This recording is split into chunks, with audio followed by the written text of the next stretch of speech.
Hello and welcome to my channel. In this video we're going to be entering safe mode in Windows 11.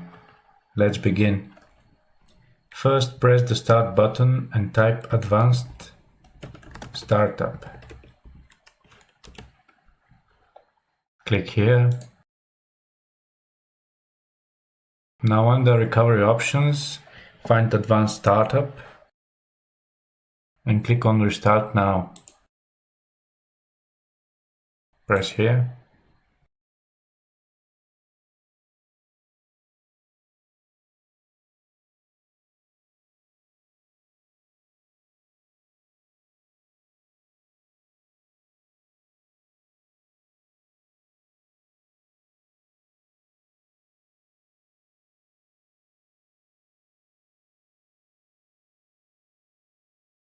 Now find troubleshoot.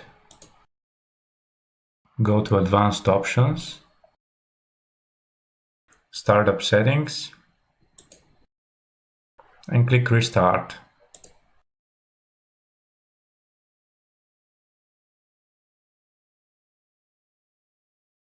Now here press 4 to enter safe mode.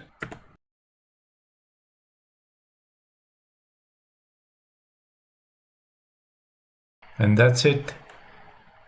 Now if you want to get out of safe mode, simply restart your computer like this. Thank you guys for watching. If you like this video, press the like button and subscribe.